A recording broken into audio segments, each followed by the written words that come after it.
तो चलिए आज आप लोगों का एक चैप्टर है poem sweetest love I don't go, उसको रिवीजन करते हैं, ठीक है ना। देखिए sweetest love I don't go कैसा पोएम है, तो आपको याद रखना लव पोएम है। कैसा पोएम है? लव पोएम है, ठीक है ना। इसके लेखक कौन है?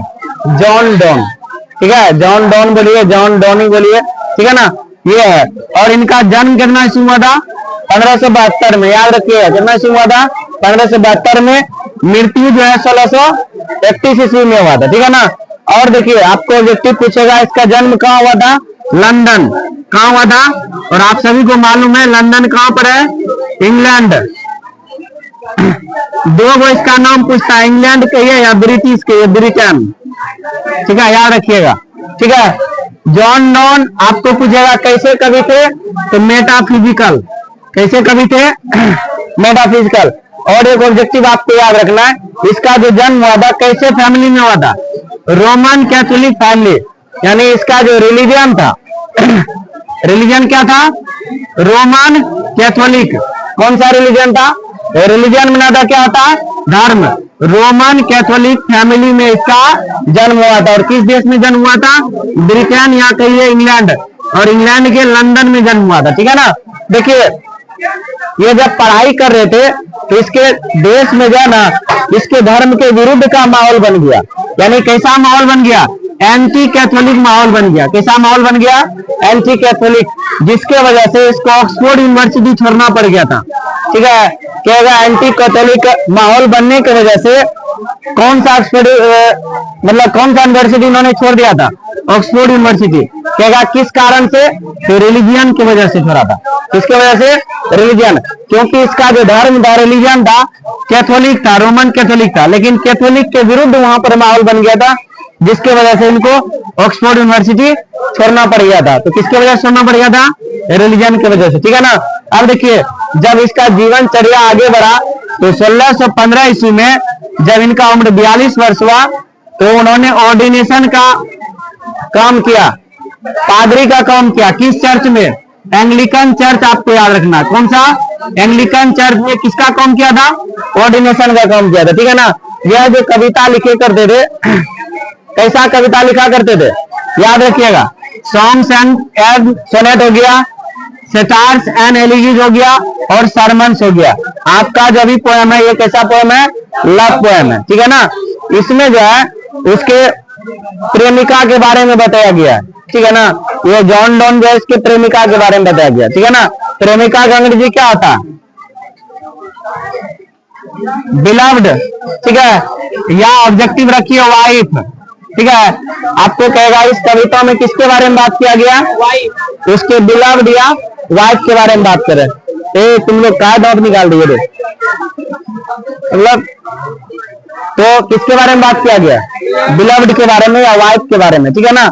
ये बेचारा जानते हैं, ये कहते हैं कि लाइफ इज फिनिट। आपको कहेगा क्या चीज फिनिट है? लाइफ। लाइफ इज फिनिट, ठीक है ना। लाइफ निश्चित है, एंड डेथ इज सर्टन, ठीक है ना। आपको पूछेगा क्या सर्टन है? निश्चित क्या है? डेथ। क्या फिनिट है? लाइफ, ठीक है ना। लाइफ क्या है? लिमिट है। और इन्होंने सोचा कि हम लोगों के बीच में बहुत प्रेम है, ठीक है ना, एक दूसरे के बिना नहीं रह सकेंगे, इसलिए इन्होंने बोला कि कुछ दिन के लिए जो है ना हम लोग अलग रहने का प्रयास करते हैं, रिहर्सल करते हैं, अलग अलग रहने का प्रैक्टिस करते हैं। इसके लिए जो है अपनी पत्नी को छोड़ के जर्मनी जाने का बात कर रहा था। आपको ऑब्जेक्टिव पूछेगा किस देश जाने का बात कर रहा था? जर्मनी। बोला कि हम कुछ दिन जो अलग रहेंगे, हम लोग को रहने का आदत लग जाएगा, क्योंकि लाइफ तो निश्चित है, कब डेथ हो जाएगा कोई नहीं जानता। लेकिन अगर यदि हम लोगों को एक दूसरे के बिना नहीं रह पाने का आदत रहेगा तो फिर मेरे मर जाने के बाद तुम नहीं रह पाओगे, या तुम्हारे मर जाने के बाद हम नहीं रहेंगे, ठीक है ना। इसलिए बोला कुछ दिन अलग अलग रहने का प्रैक्टिस कर लेते हैं। तो इसकी वाइफ जो थी इसको जाने नहीं देती थी, तो इसको अपनी वाइफ को समझाते हैं। देखो जिस तरह से सूर्य यस्टरडे नाइट, याद रखिएगा, करा जिस तरह से यस्टरडे को, ठीक है ना, यस्टरडे नाइट यानी संध्या समय में जो है कल सूर्य डूब गया, ठीक है ना, लेकिन फिर से देखो ये उग गया, आ गया है, जबकि इस सूर्य के पास ना तो फैमिली है, ठीक है ना तो फ्रेंड है, ठीक है ना, सो शॉर्ट वे, ठीक है, यानी इतना छोटा, ना तो उसके पास फैमिली है सूर्य के पास, ना तो फ्रेंड है, सो शॉर्ट है, इतना छोटा जिंदगी है, ना ही डिजायर है।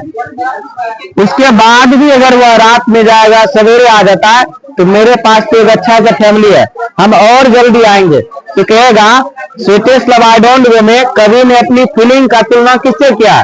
सन से किया। किससे किया? सन से। किसके पास फैमिली फ्रेंड डिजायर नहीं हुआ करता था? सन के पास। सन के पास ना तो डिजायर है, ना तो फैमिली है, ना तो फ्रेंड है, सो शॉर्ट है, इतना छोटा जिंदगी है, ना ही इसके पास सेंस है, ठीक है ना। आगे कभी कहते हैं कि हम लोग का जो मानव का जीवन होता है ना, power, men's power is fable. कहेगा मेंस पावर कैसा है?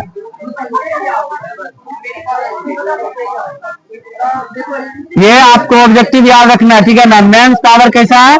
फेबल ऑब्जेक्टिव, यानी बहुत कमजोर है। क्यों?